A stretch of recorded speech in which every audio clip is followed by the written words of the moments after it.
What's going on, guys? Welcome back to the You Know Ball podcast. I am your host, Trill Bro Dude, and Sam. Congratulations on your team, the Denver Nuggets, winning the NBA Finals. Really cool to see. So, how are you feeling today? I mean,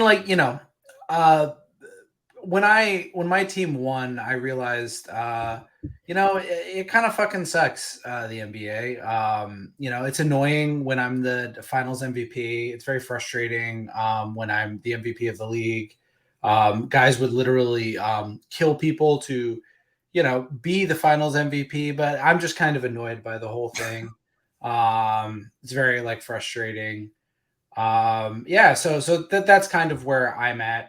I hope all NBA porters breathlessly cover me, and how cool that is that I actively despise playing in the NBA.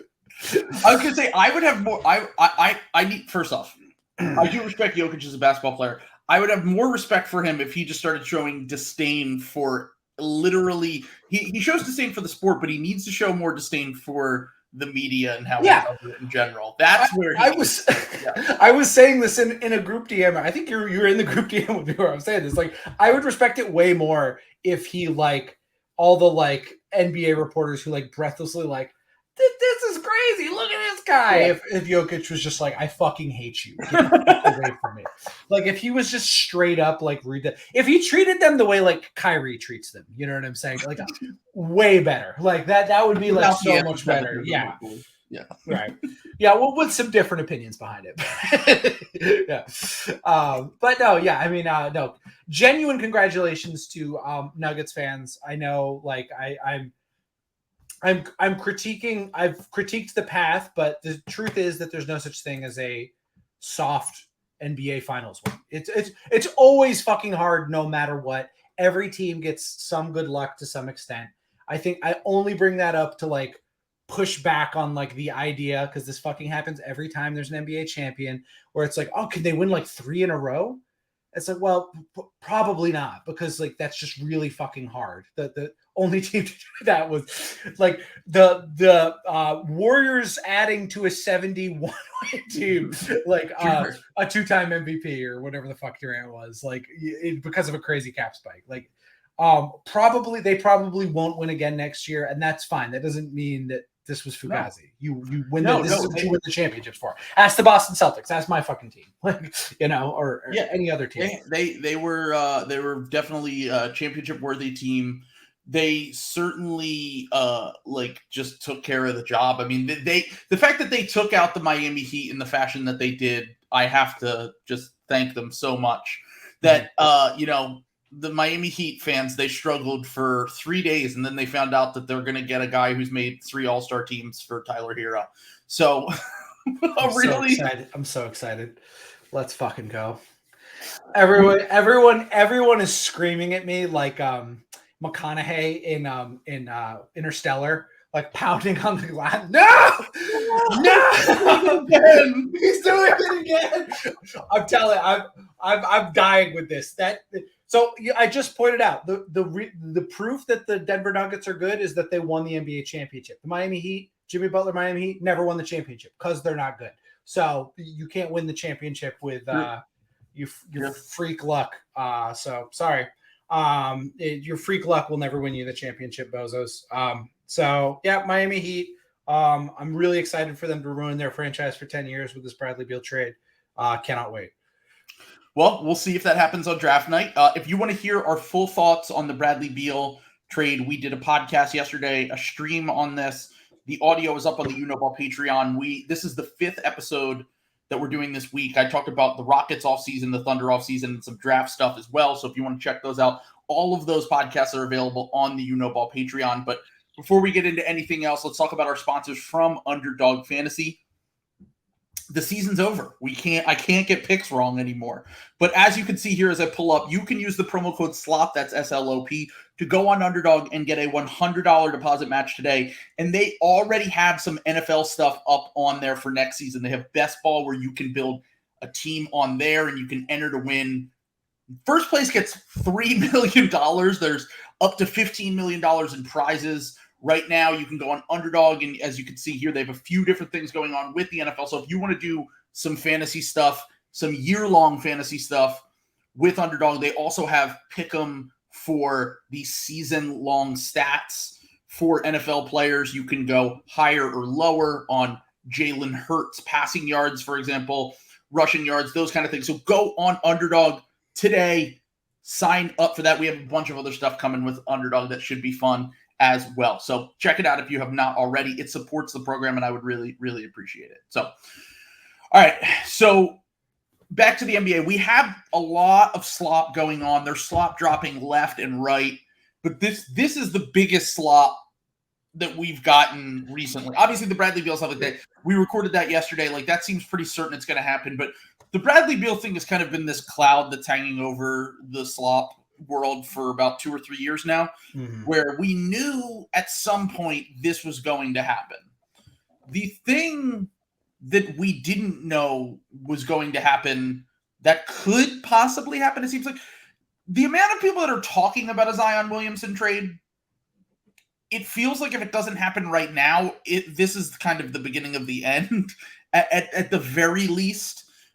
There are rumors that the Pelicans want to trade up to the 3rd pick, and everyone assumed it was Brandon Ingram originally to get Scoot Henderson in the draft. But then we hear later that, Brian Windhorst says they're not going to get rid of Ingram. They might be open to moving Zion instead of Ingram. Zion is meeting with David Griffin today. We've gotten rumors from the Rockets being interested in him. We've gotten rumors from everyone that people seem to think that Zion might be available. So I tried to come up with some fake trades, and I kind of really can't gauge what Zion's trade value is. I have a hard time figuring out what you would get back for a player that is in his current circumstance. Signed that max contract last offseason, has barely played. He averages 28 games a year in his NBA career so far. But when he is on the court, he's like a top 12 player in the league. He's one of the most efficient post scorers in NBA history. He has been a dominant offensive force. And I just kind of struggle. So if you were in the Pelican shoes, obviously we don't know all the information. We don't know what's going on inside the locker room, whether he suggested that maybe he wants a different spot, whatever it is, and maybe they're just trying to get ahead of it. But what would you do if you're the Pelicans, and what would you be looking for in return? I mean, because the thing is, like, Brandon Ingram, is like a good player, right? Like, Brandon Ingram is probably a top 25, top 20 NBA player, somewhere in that range. Is that fair? Yeah, I mean, if you listed it out, it might be like a few spots different, but like in that range, or like all-star, like lower end all-star. So like, that's obviously not good enough to like seriously win a championship. And the problem is that there's just not a lot of guys who are those like game changers, right? I mean, I think that was what Parm was arguing on our mock draft stream. It was that he would take Zion but based on the fact that the talent is like so undeniable. Like he really does have top 5 player in the NBA talent, which is just rare. Like there's just not a lot of guys. There's 8 or 9 guys in the league, and the fact is you got to have one of those guys if you want to win the championship. Yep. So from that perspective, you shouldn't trade him. Now, the other perspective is it just doesn't seem to be happening for the Pelicans, and what might be a bad idea generally, just sometimes things kind of like run their course, and it just doesn't seem like things are going to change for Zion in New Orleans. Like, it just seems like there might be just too much baggage, too much other stuff going on. And at that point, you've just got to like move him on. But like, is that going to be what's best for Zion's career, to like go to like New York, for example? Like, sure. I wonder, like he would kind of have to go somewhere that has like infrastructure, but then, if you're the Pelicans, you also have to be getting like comparable player back who's probably doesn't have Zion's upside, but is on average about a similar level player. And just a lot of times teams that have those caliber of guys would much rather have the bird in hand versus like the theoretical 2 in the bush that Zion has. right. that Zion represents. So it's hard. It's hard. Like, like I don't think is like Trae Young and Zion like a fair trade. Yeah, I don't know. It's if you are New Orleans, you're probably better off waiting to see who becomes available, because you can try to get that top end talent guy without like having to take a risk. Like, I like Scoot Henderson a lot. I think he's a great prospect, but like I would take, if I were ranking like who I would want, Wemby's the only one in this draft that I'm taking over Zion in terms of potential for what he can be and whatever.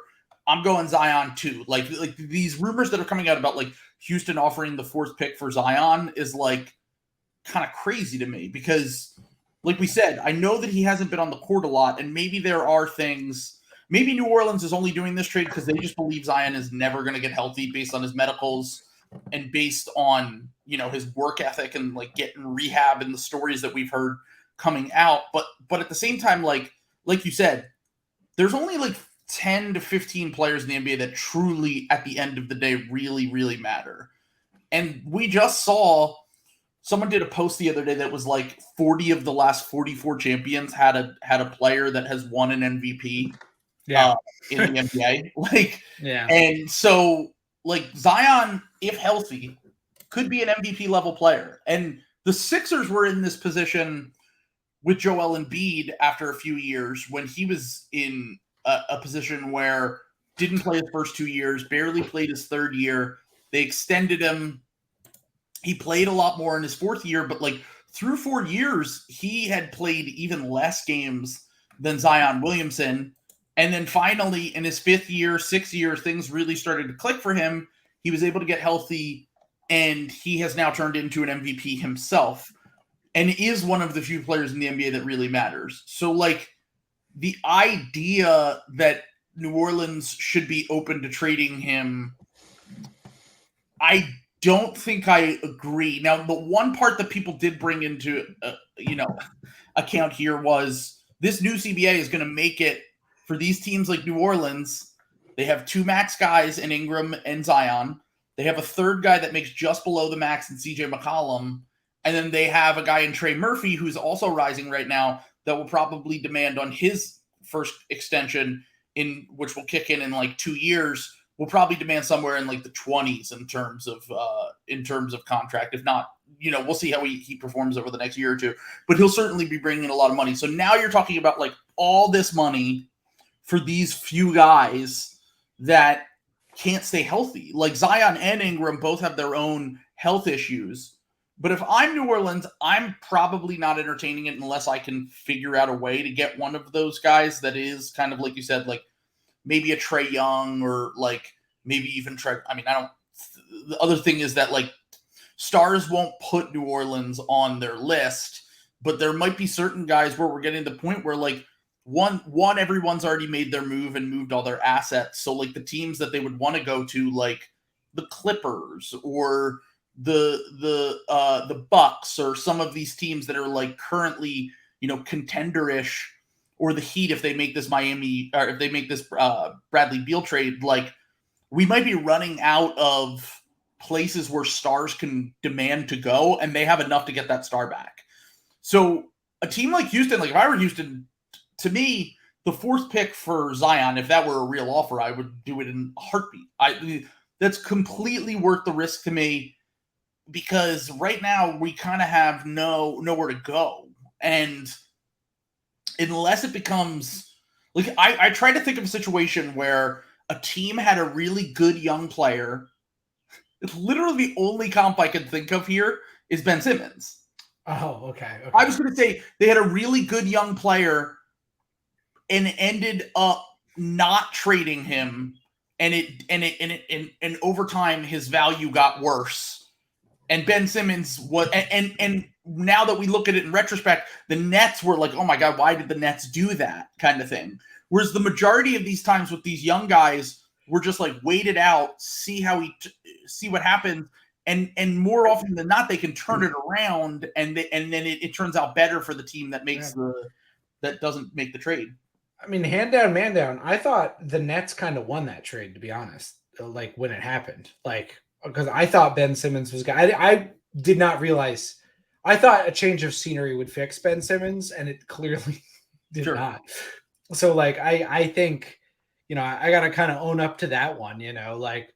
So can I give you a trade? Sure. Zion, the Pelicans receive Ja Morant. Oh God. For Zion Williamson. It kind of makes sense for both teams. I'm just gonna put that out there. I mean, the Grizzlies would literally never do that, but like, no. I'm just saying that makes more sense than either team wants it to. Like, I'm just gonna say 2019 draft. Hey, here's your problem. I'll take your problem. Yeah, exactly. Yeah, insanely talented players who just can't seem to get things right off the court. But like the money matches. What's that? The money matches almost identically because they're on the same contract. I was trying to think. So if we think the Scoot stuff is real, then is there any way that Charlotte or Portland is putting an offer on the table that for Zion that is something that New Orleans would be interested in, and if they care enough, like, one, does the fit make sense? Yeah.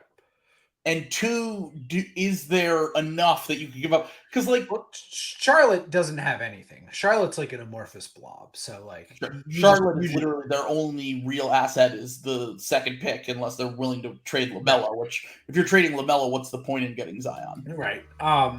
So I like hypothetically yes to both of those teams, but there's two problems. So one, I think Zion's from the Charlotte area, so you're sending a guy back home. Yeah. And he's already kind of, it sounds like there's been some questions about like the people around him to begin with, and like him getting, in that role and him kind of being healthy.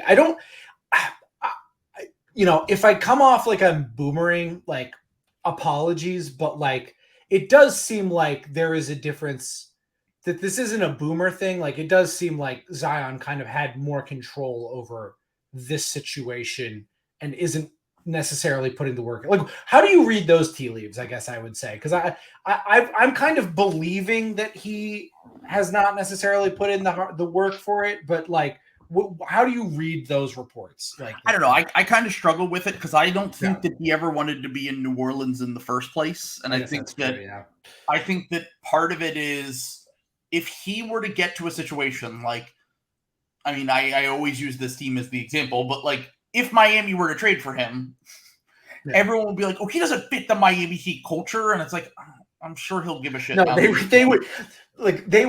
Everyone's talking about how scary Brad Beal would be on that. Zion, that's fucking terrifying. That's a nightmare. Yeah, that is like, that's scary. That's actually scary. Like the adrenochrome they have access to, like incredible. Like they would just he would be a world destroyer on that team. Yeah, and beyond that, you have the fact that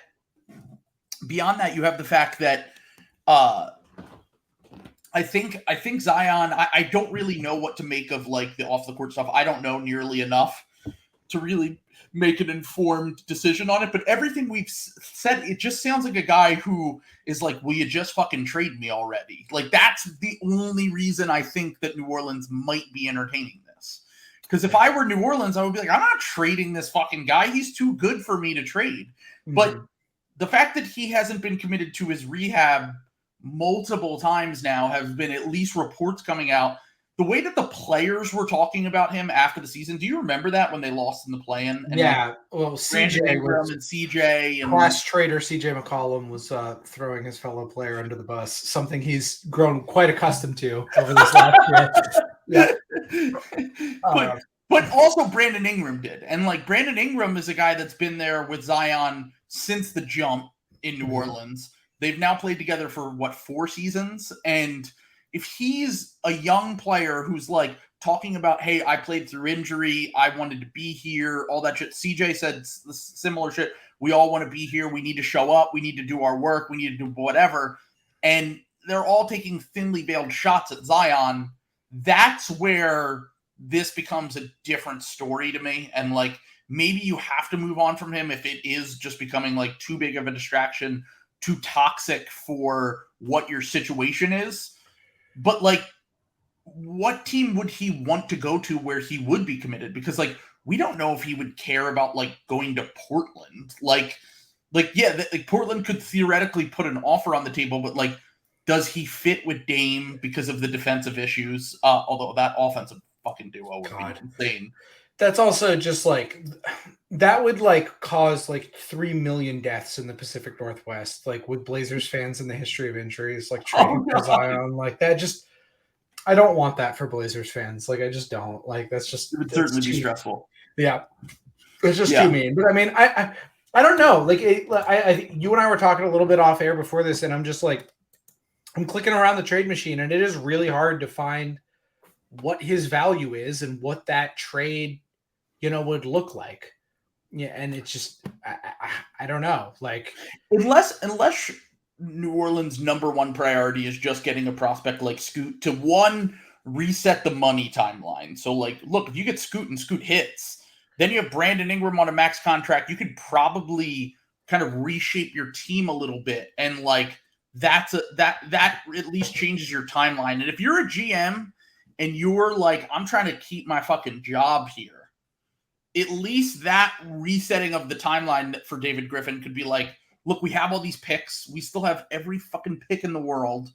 And now we have two young stars in Scoot and Ingram. And at least I know that Scoot's probably going to be healthy and want to be here, which is an important part of this whole thing. Right. If that's like the main thing, and Charlotte has, I don't want to get all Bill here, but like Charlotte has the second pick and they have a new owner potentially that like, the thing is they're not going to sell in the next week. It's not like that's going to happen anytime soon. But like, I guess it would have to wait until the new ownership group took over. But like trading the second pick plus Gordon Hayward's expiring contract just to make money work or whatever could be something that they could explore. Now, one, does Zion want to be in Charlotte? Two, more importantly to me, if you're making that trade as Charlotte, you need to be pretty certain about his medicals. And like, I generally operate along the theory as a small market team, you can't just do what big market teams do. Like, the reason why Denver and Milwaukee were able to do what they did is because they got extremely lucky in the draft and they hit on Giannis and Jokic and they were able to build out their team. And yeah, maybe they made like one or two trades here for like ancillary pieces like Drew Holiday or Aaron Gordon. But the reason they were able to do that was because they got their two main guys in Middleton and Jamal on the side of their superstar players through the draft or like early trades in their career when it comes to Middleton. And I kind of think if you're a small market team, you can't really be like, yeah, we'll just trade for this guy, Zion Williamson, and hope that everything works out. Because generally speaking, I think you should probably try to build through the draft and like organically if you're in a small market. The big market teams though, like, are the Knicks even interested in him anymore? Like, are the Knicks like lining up to get? It seems like Donovan Mitchell stuff is what the Knicks are doing now. Like again. Yeah. They should be in the Luka Doncic business, but that's not neither here nor there. So, yeah, I mean, it's possible that the Donovan Mitchell thing's popping up again, and that he could get moved sometime in the next year or two. But like for now, I said on the Beal stream, if I were the Knicks, I would just be waiting, like you said, like I'd be waiting for Giannis or Luka or Embiid or one of these like bigger names that has a little bit more certainty than a Zion Williamson when it comes to like injury stuff. Houston's interesting because I don't think Houston could just give up the fourth pick. And it's not like if they want Scoot, getting the fourth pick does nothing for the Pelicans. Like, okay, great. Unless you get the fourth pick and you can convince Portland with the third pick to be like, hey, take some future first plus the fourth pick, and maybe they like Amen Thompson or someone else different at 4, Cam Whitmore or something. And I kind of just look at it like I would rather, if I'm making that trade, I want to get other stuff back. So what am I getting other than the fourth pick in the draft? Am I getting Jalen Green? I don't like Jabari Smith as a prospect as much as other people, but other people seem to value Jabari Smith highly as a prospect. Jabari Smith, Şengün, like who am I getting in addition to this fourth pick that I can sell to my fans that's a young guy that's still on his first contract because I don't want to be trading for stars that might not want to be here. I think that is an opportunity where you might be able to swing. Like if Houston's willing to go 4th pick plus one of their young prospects, whether it's Şengün or Jalen Green, those are really the two that I would be interested in. I'd be willing to entertain that, but like I'm not doing it just for the 4th pick and hoping that Amen Thompson is the next like crazy creator wing type. Like I just don't. I think that's too much of a risk for New Orleans to take in their current position. I think Scoot feels like more of a sure thing to me. Yeah, I'm I mean, I am all in on Scoot. When we did the mock draft, I did that Wizards trade.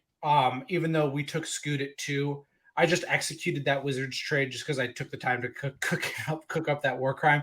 But I probably would not do that deal from the Wizards' perspective if Brandon Miller was the one on the board, because I think Scoot is in a tier all his own. I understand that Brandon Miller has a high floor, yada yada yada. I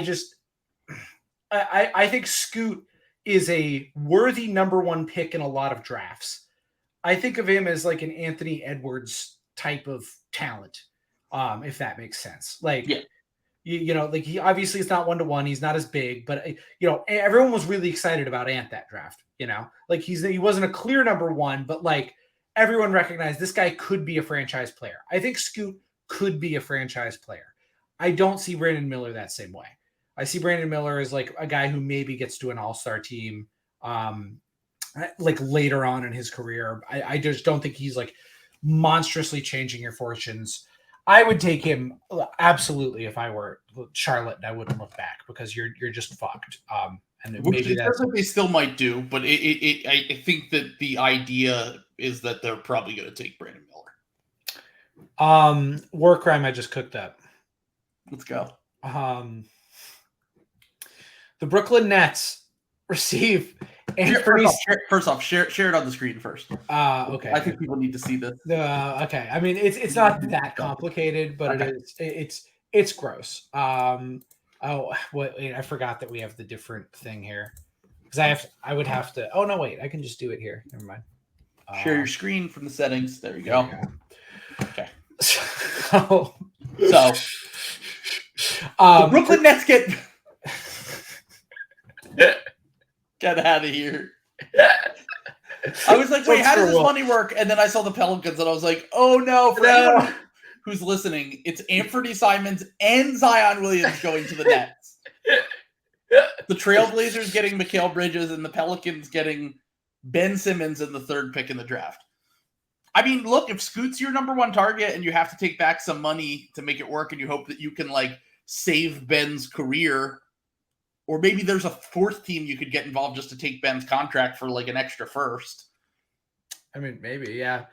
I don't know. I mean, this is not a 1-to-1. I mean, if you think, because I just think of Ben as someone who could hypothetically contribute, because that's the problem is the Pelicans don't really want picks. You know what I'm saying? Sure. Like they are close.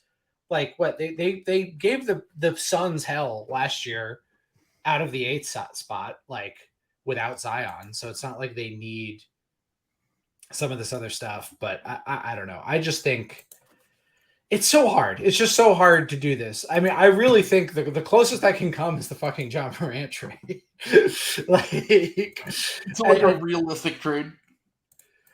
But like, I honestly think that both teams should like think about that. Another one I played around with is like Pascal Siakam for Zion, but like, I don't know about that. What like, it's not how Toronto operates. Like, yeah, that's what I'm saying. And also Scotty Barnes is a power forward, and they seem to be committed to like, building around that for whatever reason. And they might lose Fred VanVleet, so like their team won't even be good enough, right? If they lose Siakam and VanVleet to then turn around. It's not like last year when they could have traded Scotty Barnes for Kevin Durant and become contenders immediately. Like that was a different story last offseason when we were talking about it. Now they're just in a completely different boat because they have Jakob Poeltl's a free agent. Fred VanVleet's a free agent. Gary Trent Jr. is a free agent. Like, half of their team is free agents. OG Anunoby has 1 year left on his deal. Pascal Siakam has 1 year left on his deal. Like, they're just in a different position than they were in last offseason. I think their hiring of this guy, this guy for the Memphis assistant coach, signals that they're headed in the direction of like a reset. I don't think they'll ever do a full rebuild, but like I think they're gonna like try to get back. They're apparently interested in moving up in the draft too. Like apparently they're trying to get into the top 3. They're another team that's been floated around out there. So like it's gonna be a crazy fucking draft night. Like there are gonna be once I said it like this, the offseason officially starts when Charlotte is on the clock, because once we know who Charlotte's taking at that pick, all hell's going to break loose, because we're going to get teams trying to trade up to get Scoot, throwing offers at Portland. Portland's going to be trying to get win now players, whether it's Zion or Mikal Bridges or whoever. It's funny because a year ago, I specifically remember a podcast they had a Blazers reporter on, and they were talking about, for some reason, like, would the Blazers be interested in Zion? And a year ago, this reporter said, well, I think they would just prefer to keep, they wouldn't even trade Anthony Simons straight up for Zion because of Zion's injuries. And now we're like talking about them trading Anthony Simons in the 3rd pick for Mikal Bridges, who's a very good player and would fit with Dame. But like the upside of trading for Zion Williamson is greater than any player that has been traded in years, really. Like, I mean, like even KD is old and his injury concerns. Like, the upside that you could get to potentially get, like, I think Zion Williamson has the talent to be an MVP in the NBA, and those are the only players that truly, truly matter. And that's why I'm like, unless it is beyond repair in New Orleans, I'm not even considering trading him. Can I give you one more? Yes. Let's pull it. So, Lauri Markkanen. So for those of you listening at home, this is ridiculous. That Lauri Markkanen and Kelly Olynyk and however many picks to the Pelicans for Zion Williamson going to the Jazz. Yeah, Mormon Zion's going to hit different, you know? I mean, we need to get Zion away from the OnlyFans. Can I just say this, though? I guarantee you Danny Ainge is planning around this. This is Danny Ainge's MO, is targeting top 5 players, guys with Zion Williamson's style. He did it with Kevin Garnett. He tried to do it with Anthony Davis. This is like the thing he did. He didn't really want to trade for Kyrie. He just kind of did it because Gordon Hayward, like they got lucky with Gordon Hayward free agency because of the Brad Stevens thing. And he was like, all right, well, fuck it. Like we're competing now. I have to do something with this. But like traditionally his like big multi-year plans involve trying to get guys like this. So I guarantee you if Zion Williamson is available, I know the rat bastard Danny Ainge so well as a Celtic. This evil little man is definitely going to be calling and trying to get Zion to like Borman. It would be very funny to like make OnlyFans models like just show up to Jazz games. Salt Lake City. Yeah, I love that idea. I gotta say. Oh my God. Jesus Christ. They pretty good. Yeah, but I mean, those are the kind of trades we're talking about, though. Like at the end of the day, here. So, yeah, I mean, I think that a few days ago, Russillo and Bill did their draft where they drafted guys. I wouldn't be surprised if this player, and they drafted like all these players, and they wouldn't be surprised if this player's traded this offseason. And they ended up on a different team. And of course, it was like all the Damian Lillards, the Karl Anthony Towns, whatever. Do you know the one guy that they didn't include that I was surprised by was Lauri Markkanen? I was like, that's such a Danny Ainge thing. Oh, we got this guy in this trade as like a nice piece. And he made the All-Star game his first year with us on one of the best contracts in the NBA. Why don't I just trade him to a team on draft night and get could they? I think a lot of the problems with most of these trades for the Blazers specifically is that a lot of the stars that are available are offensive first guys, and they're going to want to look for guys that are defensive, like Mikal. Whereas like Zion and Lauri are great players, but like they're going to go to fucking Portland and be the second guy to Dame and have these massive defensive issues. I wonder. No, because he would need to be a sign and trade. I forgot Brooks expiring. I was thinking about it like a Brook and Drew Holiday package to Portland for like getting involved in like a Bradley Beal thing, like so. That's another team that could be interested. And we'll talk a little bit more about Beal and that stuff on the second half of this episode. So this is the end of the free portion. If you want to hear us talk about a bunch of other different draft slot teams that are high up that are looking at picks, there have been some reports about where guys could go in the draft.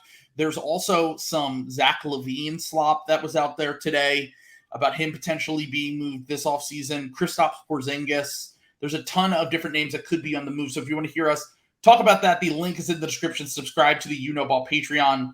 This episode will probably be 2 hours, just like every other time we do it. And also there are multiple multiple pods on there that you can only get on the You Know Ball Patreon that we recorded this week as well. So check that out today.